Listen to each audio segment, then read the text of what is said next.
Vamos ajudar um pouquinho mais o Rafael. Pediu para a gente ajudá-lo a entender aqui qual é a principal diferença entre pai e marido. A gente vai analisar um pouquinho o contexto familiar.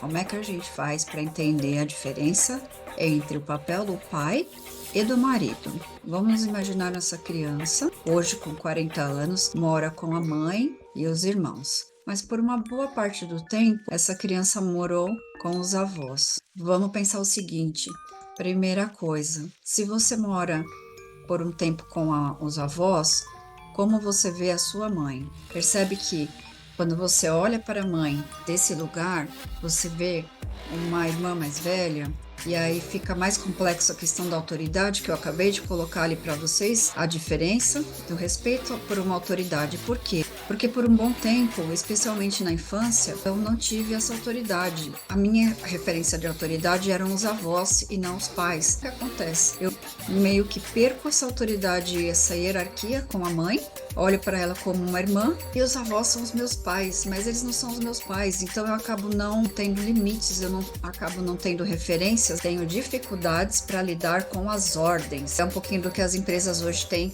de dificuldade com a geração Z, por exemplo. Um outro contexto.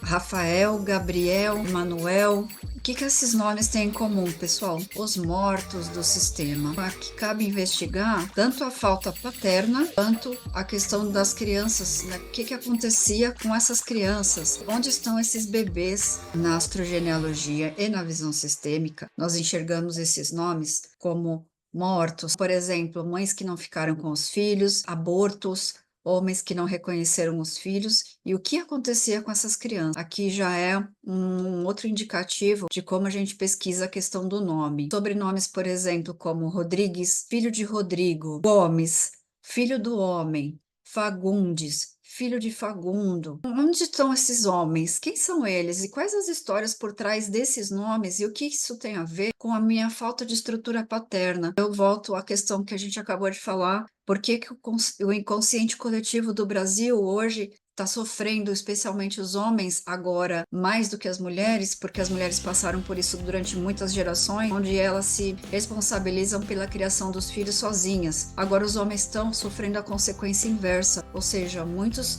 precisam brigar para ser pai e algumas mães estão delegando essa função mesmo para os homens e causando outros tipos de conflitos, por exemplo, as pensões socioafetivas. Do que a gente está falando? De lugar e de estrutura pai. Signo de Sagitário, um indício de onde essas histórias aconteciam eram nas religiões. Escorpião, por exemplo, são os abortos. Falando de uma estrutura mais individual, o que você, enquanto homem, precisa ou é indicado, né? Sempre a gente coloca aqui como indicação terapêutica, trabalhar para trazer mesmo essa questão de sair desse papel de pai, porque da mesma forma que as mulheres têm muita dificuldade em se relacionar com homens, porque eles procuram mães, os homens também estão tendo dificuldade de se relacionar com mulheres que buscam um pai.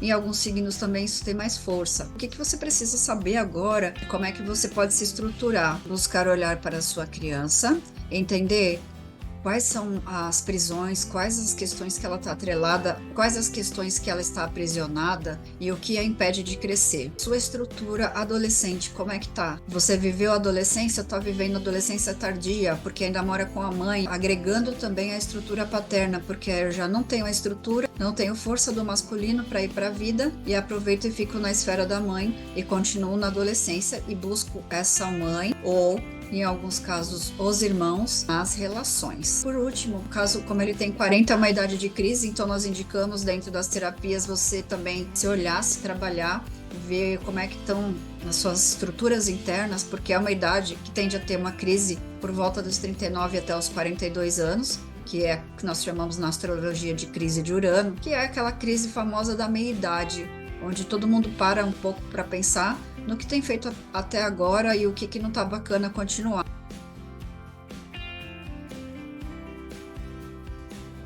Então, olha só, coloquei aqui algumas questões que nós vamos falar aqui nesse vídeo. A importância do nome, a relação com a mãe, as lealdades aos excluídos, o não merecimento, uma crença importantíssima para a gente tratar, para falar, para elaborar. Pessoas altamente sensíveis e a geração X, colocando também a questão do nome, Ferreira, ancestralidade portuguesa e espanhola. Então aqui mostra o sobrenome patronímico, de onde vêm essas questões. É para isso que a gente investiga os nomes na árvore. Heleno, quem eram as Helenas? Essas cargas que você traz nesse nome. Se você buscar um pouquinho na história, vai encontrar bastante guerra com relação a isso. Então, quais eram as Helenas dessa família? O que essas mulheres traziam? Quais as brigas que elas tiveram que lutar? Essa geração, a partir dos 40, já não quer mais brigas, preferem pagar para ter paz, porque a gente já sabe qual é o preço e às vezes ter paz sai muito mais barato. Quem era Helena? Qual era a questão dessa pessoa? O que ela tinha? Qual é a vida que ela levou? E o que você traz no seu inconsciente com relação a ela, ao feminino? Você possivelmente deve ser um homem que eu coloco aqui como um homem feminino e que as mulheres às vezes julgam como um homem frágil e na verdade a vulnerabilidade é a nossa força. Por isso a questão da inferioridade e a sensibilidade tem muitos julgamentos. Quais as soluções, né, pessoal? Uma terapia de regressão, vida passada, uma psicologia para te ajudar a ser um homem mais integrado, uma constelação familiar. O Câncer adora falar sobre a família. Eu indico também o site do Family Search para quem quer fazer pesquisas genealógicas e conhecer um pouquinho mais da história da família, assim que a gente consegue validar as questões que nós vemos no nosso mapa. Então ele não é uma simples sugestão, ele não é um achismo, é uma coisa que nós conseguimos, via de regra, provar. Era isso que eu queria trazer para vocês. Se você gostou, curte e compartilha. Se você chegou até aqui, manda para mim através do e-mail que eu vou deixar na descrição. Se você se identificou com algum dos bonequinhos, qual a cor e o que você sentiu quando eu fiz os movimentos, para a gente poder entender um pouquinho mais onde você está aprisionado.